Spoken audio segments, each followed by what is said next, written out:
What if I told you that for hundreds of years, a series of wars raged across the land we now call America? These weren't just battles over territory. They were desperate struggles for survival, culture, and life itself. This is the history you likely never learned in school, the story of the forgotten Native American wars. Before the first European ships ever reached these shores, North America was home to hundreds of distinct nations. From the powerful Iroquois Confederacy in the Northeast to the city builders of the Mississippi Valley, these were societies with complex governments, vibrant economies, and deep spiritual traditions connecting them to the land. They weren't a monolith. They were a diverse tapestry of cultures that had thrived for millennia. But with the arrival of European colonists, everything began to change. The thirst for land and resources sparked a conflict that would span centuries. It started slowly, with skirmishes and shifting alliances. But the fundamental clash of worldviews was undeniable. As the Spanish, French, and British established colonies, native nations were forced to defend their homes. This wasn't a simple story of Europeans versus natives. Different tribes formed alliances with different colonial powers, playing a complex game of diplomacy and warfare to protect their interests. The Powhatan fought the English in Virginia, the Pueblo drove the Spanish out of New Mexico, and the Iroquois skillfully navigated the rivalry between the French and the British. For these nations, war wasn't about conquest. It was about survival. They were fighting to preserve their way of life against an ever-expanding tide of newcomers who saw the land not as a sacred home, but as a commodity to be claimed. The American Revolution was a turning point. For many native nations who had allied with the British, American independence spelled disaster. The newly formed United States had an insatiable appetite for land, and its leaders championed the idea of westward expansion as the nation's destiny. The pressure on native territories intensified dramatically. Settlers, backed by the government, pushed relentlessly into lands that had been inhabited for generations. The delicate balance that had existed, however tenuously, was shattered. A new, more aggressive phase of conflict was about to begin, one that would pit native nations directly against the full force of the United States. To facilitate this expansion, the U.S. government entered into hundreds of treaties with native nations. On paper, these were legal agreements between sovereign powers. They promised peace, defined borders, and guaranteed protection for native lands in exchange for cessions of territory. Tribes, like the Cherokee, Choctaw, and Creek, were told that if they adopted American customs, their remaining lands would be safe forever.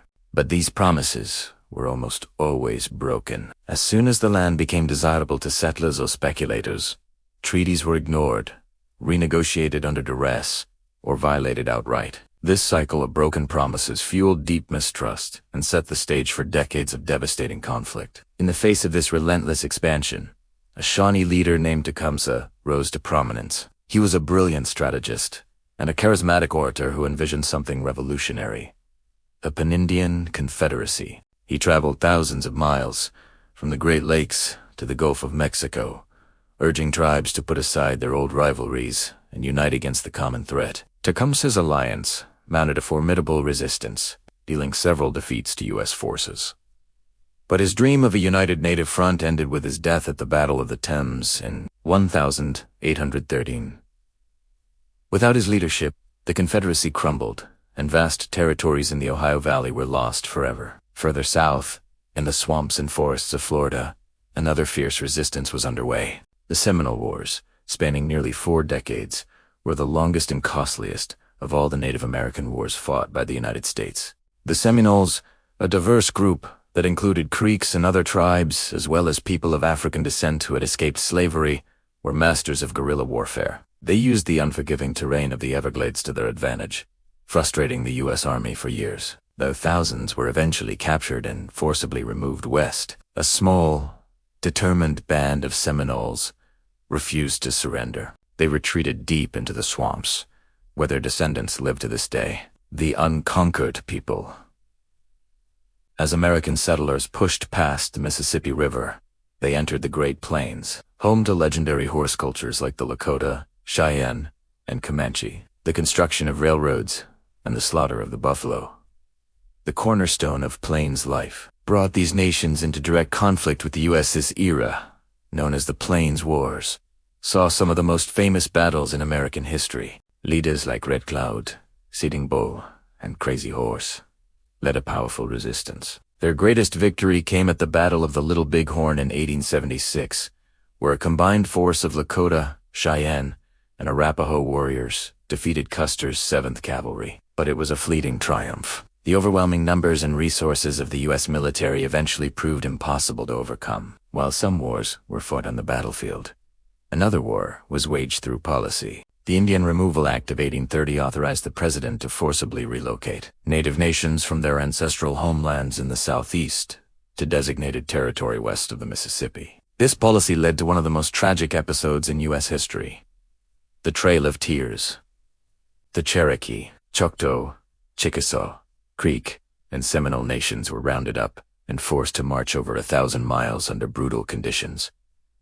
Thousands of men, women, and children died from disease, starvation, and exposure. It wasn't a migration, it was a death march, a calculated act of ethnic cleansing designed to clear the land for cotton plantations. By the end of the 19th century, the era of large-scale armed resistance was drawing to a close. The final, tragic punctuation mark came in 1890 at Wounded Knee Creek in South Dakota. Fearing the ghost dance, a spiritual movement that promised a restoration of the old ways, the U.S. Army surrounded a band of Lakota led by Chief Bigfoot. A shot rang out, it's unclear from which side, and the soldiers opened fire with devastating Hotchkiss guns. Within minutes, hundreds of unarmed men, women, and children were killed.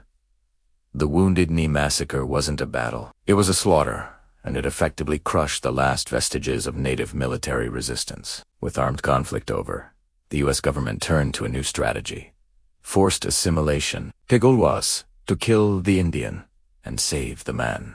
Native spirituality and ceremonies were outlawed. Children were forcibly taken from their families and sent to government-run boarding schools, where they were forbidden from speaking their language or practicing their culture. Their hair was cut, their names were changed, and they were taught that their heritage was savage and inferior. It was a systematic attempt at cultural genocide.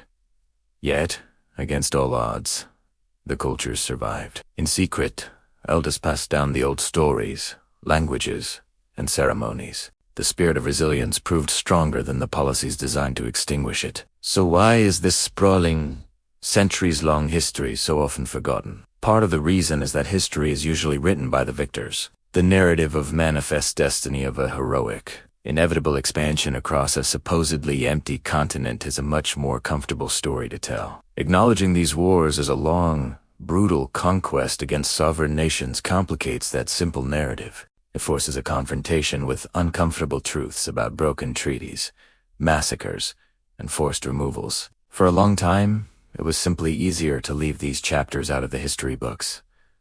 But these wars are not just a footnote. They are a foundational part of America's story. The country we live in today was forged through these conflicts. The borders of our states, the location of our cities, and the wealth of our nation are all directly tied to the land that was taken. Remembering this history is not about assigning guilt. It's about seeking truth. It's about honoring the incredible resilience of Native peoples who fought for their families, their land, and their way of life. A complete history is a more honest history, and only by understanding our full past can we truly understand who we are today. Thanks for watching. If you found this important, please like and subscribe to learn more.